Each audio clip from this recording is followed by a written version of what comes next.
All right. Good evening, everybody. Time for Crypto Talk.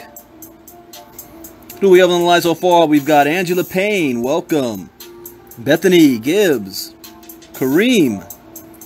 Sajith. Yes, it has been a long time. Haven't heard from you in a while. Brad Thede. Sean Berry.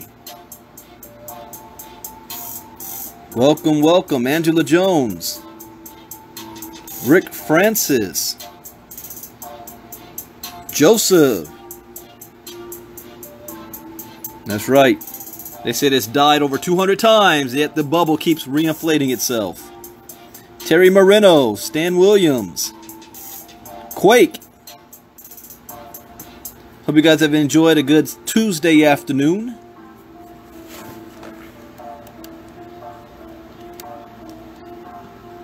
As a disclaimer, I am not a licensed financial advisor to be dispensing financial advice. I read the news, give my opinion, share suggestions, and it is up to you to make an informed decision on which direction you want to go in. Nice weather in Wisconsin, huh? Yeah, it's pretty nice in here in LA. Between 80s and 90s. You know how that is. What's going on with the crypto markets? It's in the green. Is this the run-up everybody's been waiting for? Is this the bear? We'll talk about that in a second. There's 4 rules I live by in the crypto space to have success. Number 1, education is key. Education is everything. Lashana. Rule number 2. Never invest money you cannot afford to lose. Rule number 3. Always get your return on investment back as fast as possible. Rule number 4. Where do you see yourself in 3 months, 6 months, a year from now? What vehicle are you using to make that happen? Take action, remain focused, and do not get distracted. There's so many things that can distract you. Remember, you have limited resources. Stay focused. This is not going to guarantee you success, but it will at least minimize your risk, and that is the most we can ask for. Alright, so let's cover a couple of things here. First, the crypto markets. What's going on? Go to coinmarketcap.com right now. And within the last couple of hours, it's like 40-something billion dollars has been added to the coin market cap. It is up to 291 billion. The last time I looked at that, it was at 240-something billion. Bitcoin is at 43% dominance. It is up 9% over the last 24 hours. $7,300. The entire board is green. Except for one, and I say this time and time again. When the entire board is green, Tether will be red. When the entire board is red, Tether will be green. That is a hint on how people are using Tether as a safe haven. You know, when the market's going bad, people put their coins, they transfer into Tether for safekeeping. When the market is going green, they take their money out of Tether and put it back into the coins. They're making a killing doing that, by the way, the owners of Tether. But the entire market is green. Let's see if I see any run-ups here, any pump and dumps taking place to take advantage of this. No, it looks like the entire board looks legit right now. 17% up is... Let's see, I saw that. 16% up is Wax. 17% Loom Network. 16% Elf. 14% Mithril. 16% Stratus. Then you got Nano and Steam. Zcash is up 12%. In the top 10, none of them are in double digit, but they're close. Bitcoin, EOS, Cardano. So the question is, how high up will this go? Well, it's starting to kind of stable off within the past hour or so. So the new support level, I have not logged into one of my trading accounts. Let me do that real quick while talking to see if I see where the next support level is going to be, or not support level, but the wall. Where is the next wall?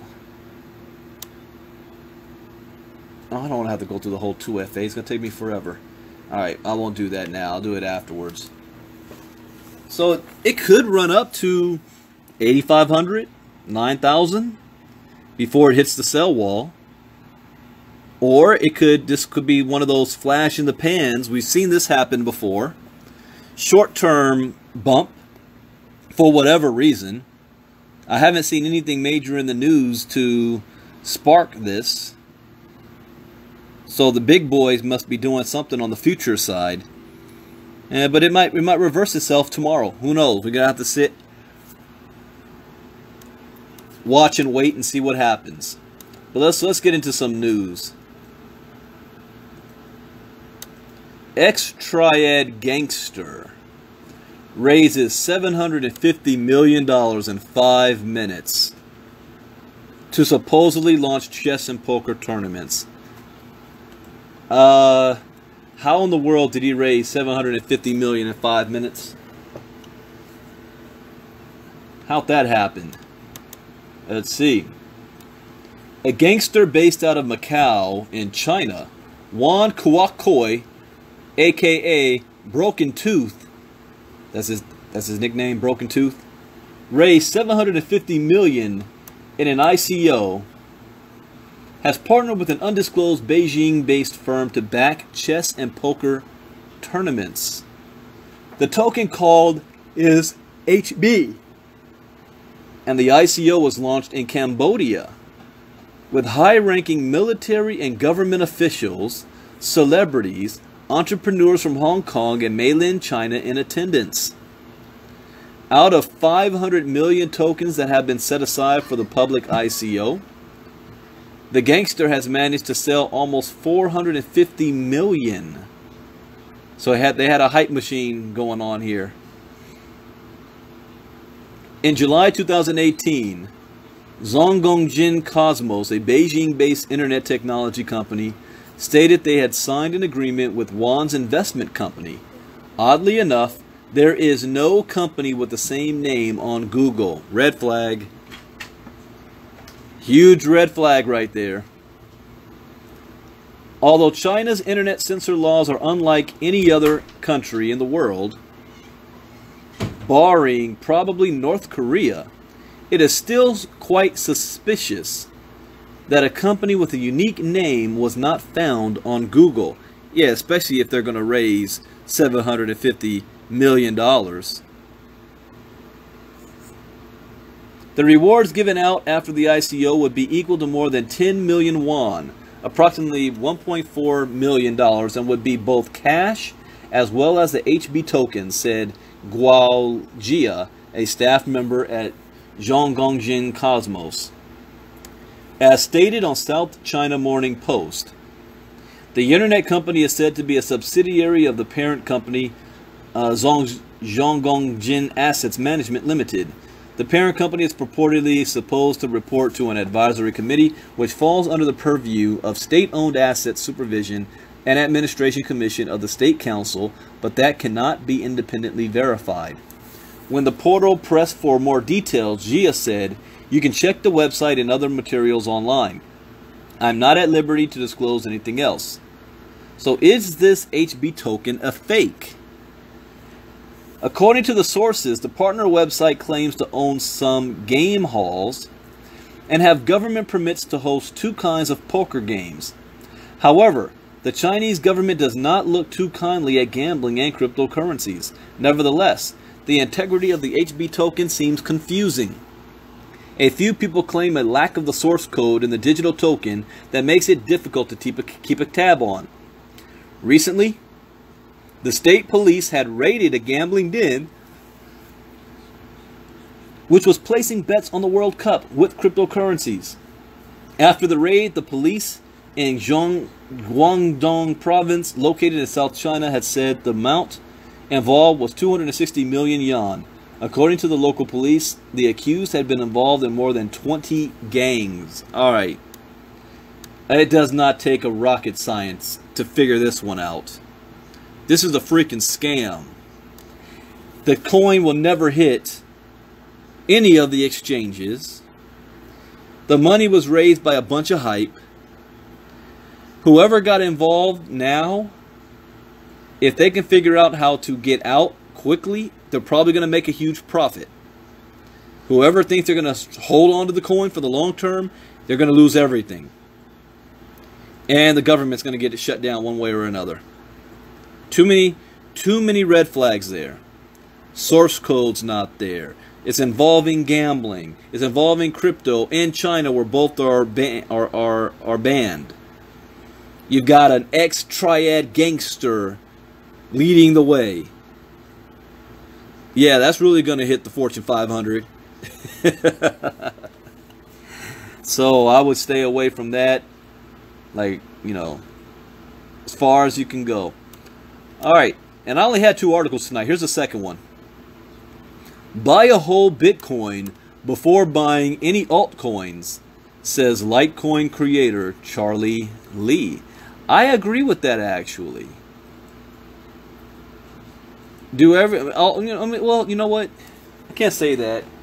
It depends on your strategy. If you were lucky enough to really get to buying Bitcoin back when, you know, like $700 to $2,000, and you can buy a whole Bitcoin very quickly, then yeah. But in actuality, in 2018, you might make more money off of these altcoins than you will off of Bitcoin, especially if you may only have $1,000 or $2,000 to invest. Now, granted, Bitcoin could run up to 50,000, it could run up to 100,000. Who knows when that will take place? But the altcoins, as Bitcoin rises, so will the altcoins. And you can, for $2,000, you can purchase a lot more coins of the altcoins. And when they run up, which means your return on investment will be greater than if you had purchased in Bitcoin. But I don't necessarily disagree with what Charlie Lee is saying here. So let's actually read what he has to say. It's common for long-time cryptocurrency investors to advise newcomers to invest heavily in Bitcoin and, depending on their proclivity toward Bitcoin maximalism, Ethereum, before investing in what many of them not so affectionately refer to as S-coins. You know what I mean by that? Crap coins. What's less common, though, is for an altcoin creator himself to give that same advice. Yet, that's exactly what Litecoin creator Charlie Lee did on Monday, when he counseled his Twitter followers to obtain at least 1 BTC before buying any other cryptocurrency, LTC included. You know what? The only thing I do agree with, I say this all the time, it should be your goal to own one full Bitcoin and not touch it. Put it in cold storage and forget you have it. Get your hands on one full Bitcoin, because it will be seen as a status symbol and will be very important in the future. There's only going to be 21 million ever in existence, which means there's only going to be about 8 to 9 million in circulation. Oh, let me finish here. There will be at most 21 million Bitcoins in existence. There isn't even enough BTC to go around for every millionaire to own one. So before you buy any other coin, LTC included, try to own at least one BTC first, he said. Once you have one BTC, buy all the crap coins you want. Litecoin, which Lee created in 2011 as a fork of Bitcoin, has always marked itself as a payments network, the so-called silver to Bitcoin's gold, rather than a direct competitor to the flagship cryptocurrency. Some Bitcoin maximalists have even acknowledged the value of Litecoin as a test bed for Bitcoin development, perhaps best evidenced by the former's adoption of scaling solution, segregated witness, well in advance of its activation on the Bitcoin network. Lee, as CCN reported, revealed in December that he had sold his entire LTC stake, a move he made shortly before the cryptocurrency market entered what has now become a 7-month free fall. Did Lee know something we didn't know yet? I mean, think about that. He sold in December when all the coins were at their height. He knew something. The former Coinbase engineer, who now works on Litecoin full-time, said that he sold his funds to remove what he believed was a conflict of interest in his promotion of the project. False. Come on now. Who really actually believes that? Whenever I tweet about Litecoin price or even just good or bad news, I get accused of doing it for personal benefit, he said. So in a sense, it is a conflict of interest for me to hold LTC and tweet about it because I have so much influence. That's a true statement to make, but that wasn't your motivation. The fact that you sold LTC when it was at the biggest height it has ever been and might ever be for a long time shows you were definitely doing it for personal gain. Because if you held on to LTC, nothing you tweet, nothing you said was going to change the price of LTC over the last 6 months. You're not that big, Lee. So I call BS on that statement. And it's okay. It's okay to, you want to make a profit and whatnot, but don't gaslight everybody and BS us on this. You made a huge profit by selling when you did. And nothing you tweet was going to change the results. It says that decision was incredibly controversial within the Litecoin community, and critics were quick to bring it up after Lee tweeted that investors should buy at least one BTC, currently valued at 6,739, before diversifying into any other coins. Lee, however, doubled down on his advice in response to critics. He said, "The point is, don't think of it as missing out. Owning other coins is much riskier. Owning BTC is more of a sure bet. So before you speculate, invest in something solid first," he said. And no, I'm not calling LTC a crap coin. What do you guys think? If you've been in the crypto space at least a year, you should have been hearing about this information back in December when he did it. So what do you think? I think he's BSing, but that's his prerogative to do so. And if he wants to sell his coins, go ahead and sell it. You don't need to give us a reason on why you're doing it. I just call BS on why you're doing it. All right, that is it for the articles for Late Night Crypto Talk. In 40 minutes from now, we'll be doing our Cryptogenics presentation.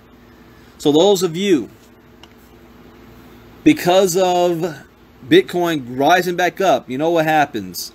People start to get excited again. And, well, I got to get back into crypto. Educate yourself first. Yesterday morning, we did a my Facebook Live, we talked about universities around the world that are adding crypto education to their curriculum. But we are bringing crypto education to the world. And you don't need to pay a full college semester tuition to get it. Crypto education is the key. So in 40 minutes on kgxglobal.info, I'll be doing our crypto talk tonight. Crypto KGX presentation. I'll see you there. And then I'll be back tomorrow morning for crypto, early morning crypto talk. Depending on how the news. I'm going to be watching the markets very closely tonight to see how long this run-up of Bitcoin goes, when it starts to flatten off, and if it starts to go back down again. We'll see what's happening with that. So with that, you guys have a good evening. I'll see you in about 30 minutes.